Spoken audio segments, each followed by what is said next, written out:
गांधी मंडप में हुई पार्टी के प्रधान महासचिव पवन वर्मा ने बैठक की अध्यक्षता की।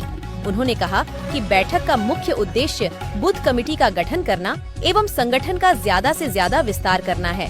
बैठक में प्रदेश उपाध्यक्ष सह गया, जिला प्रभारी विक्की यादव, प्रदेश सचिव युवा राजद आमिर सोहेल, जिला प्रधान महासचिव युवा राजद पवन वर्मा, गया जिला उपाध्यक्ष दिलीप यादव, चांद अंसारी सहित काफी संख्या में कार्यकर्ता उपस्थित रहे। जिंदाबाद जिंदाबाद, राष्ट्रीय जनता दल जिंदाबाद जिंदाबाद जिंदाबाद।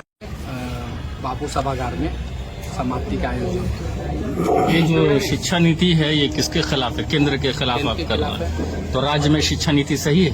सही है। कैसे, जरा बताएंगे समराइज। आप केंद्र के शिक्षा नीति में जहां बोला गया है कि जहां 100 से कम बच्चे होंगे वो वहां का स्कूल बंद कर दिया गया। तो अब आप बताइए कि जहां जो गरीब बच्चे पढ़ते हैं, स्कूल अगर 10 किलोमीटर होगा तो वहाँ बच्चे जा पाएंगे? ये केंद्र सरकार गरीबी को जो समाप्त कर देना चाहती है, गरीब बच्चे शिक्षित हो ही नहीं ताकि अपने हक की लड़ाई लड़ सके। इसलिए केंद्र सरकार की बहुत बड़ी साजिश है कि गरीब बच्चों को पढ़ने ही मत दो, गरीबी ही खत्म कर दो। वो तो सिर्फ अंडानी अंबानी के जाके गोद में बैठ चुके हैं। तो अब तो ये अभी जो केंद्र की जो शिक्षा नीति है और बिहार की नीति पे भी सवाल उठती है। जिस तरीके से टीचर बहाली हो, इसमें भी कहीं ना कहीं आरोप लगते हैं कि वो मतलब डिजर्विंग कैंडिडेट का बहाली नहीं हुआ है। अच्छा, केंद्र का काम ही है आपको सिर्फ आरोप लगाना। आप ये बताइए, जब केंद्र की सरकार, जब बीजेपी की सरकार थी नीति के साथ, तो उसने बहाली क्यों नहीं किया? डिजर्विंग ही कैंडिडेट क्यों नहीं उन्होंने दिया? उनका सिर्फ काम है मंदिर मस्जिद आपस में भाईचारा को बर्बाद करना, लड़ाना। तो राम मंदिर उद्घाटन में जा रहे हैं? हमारे नेता जी को आएगा नहीं होता तो जरूर जाएंगे, क्यों नहीं जाएंगे? खुश हैं यानी आप लोग? कोई मंदिर के खिलाफ कोई थोड़ी है। यहाँ कोई मंदिर के खिलाफ नहीं है। यहाँ कहना है कि आप सिर्फ शिक्षा रोजगार ये दीजिए। अगर अच्छा मान लीजिए आपके पास रोजगार नहीं होगा तो आप मंदिर कैसे जाएंगे? प्रसाद चढ़ाने के लिए भी तो पैसा होना चाहिए पॉकेट में। पहले शिक्षा दीजिए, रोजगार दीजिए, हॉस्पिटल दीजिए। खेल मंत्रालय जो केंद्र के, नहीं तो वही चीज है ना कि आज तक फिर स्टेडियम जो है उसके लिए पहल क्यों नहीं की गई? स्टेडियम तो बन ही रहा है बिहार में पूरी जगह। जब आपको खेल मंत्री हमारे शिव चंदन नाम थे, उसी समय कहना ये है कि तेजस्वी यादव युवा हैं, युवा के प्रति तो सोचना होगा ना। मोइना के स्टेडियम में जिस तरीके से रणजी ट्रॉफी मैच चल रहा है वो एकदम हालत खास्ता चल रहा था। युवा स्टेडियम में प्रति ही सोच रहे हैं जो उन्होंने अभी तक 4-4.5 लाख नौकरी दे चुके, जबकि उन्होंने कहा था कि हम पहली कैबिनेट में मुख्यमंत्री के पद पे आएंगे तब देंगे 10 लाख, लेकिन वो उप मुख्यमंत्री रहते हुए जब 4 लाख दे सकते हैं तो उनका वादा पूरा होगा। तो आप सब इलेक्ट्रॉनिक चैनल के बंधुओं को आभार व्यक्त करते हैं, नव वर्ष की शुभकामना देते हैं युवा राजद गया की ओर से। और अभी जो युवा राष्ट्रीय जनता दल की जो नीति है और जो हम लोग युवा राजद ने जो एक रोड मैप बनाया है केंद्र सरकार के शिक्षा नीति के विरुद्ध, रोजगार के विरुद्ध, स्वास्थ्य की सेवा जो सेंट्रल स्तर पे है वो चरमराई हुई है।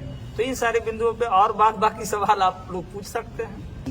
हाँ, ये युवा राष्ट्रीय जनता दल का मैंने अभी तुरंत कहा कि ये जो रोड मैप है केंद्र सरकार की जनहित के विरुद्ध जो एक ऐतिहासिक कदम है युवा राष्ट्रीय जनता दल का, और इसमें अहम भूमिका आप पत्रकार बंधुओं का होता है कि इसको जन जन तक पहुंचाने का काम करें। बिहार जो है मांग रहा है, आज माननीय ये महामहिम राष्ट्रपति महोदया का भी आया है स्टेटमेंट कि विशेष पैकेज दिया जाए बिहार को, और इसी बिहार में आप भी हैं और लोकतंत्र का एक बहुत मजबूत स्तंभ है आप।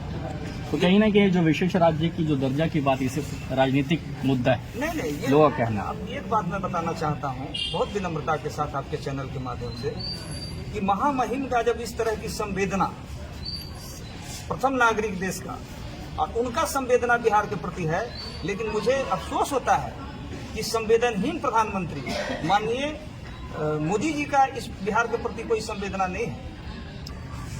भाई नरेंद्र मोदी जी का जो लाया है, आज युवा जो है देश का छाती पीट रहा है और रो रहा है। ये देश का पहला राज्य है बिहार जो युवा उप मुख्यमंत्री माननीय तेजस्वी प्रसाद यादव ने युवाओं का दर्द को समझा, और 2020 के विधानसभा के चुनाव में इन्होंने पूरे देश को ये बताया कि अगर यदि मेरी बिहार में सरकार आएगी मैं 10 लाख युवाओं को नौकरी देने का काम किया।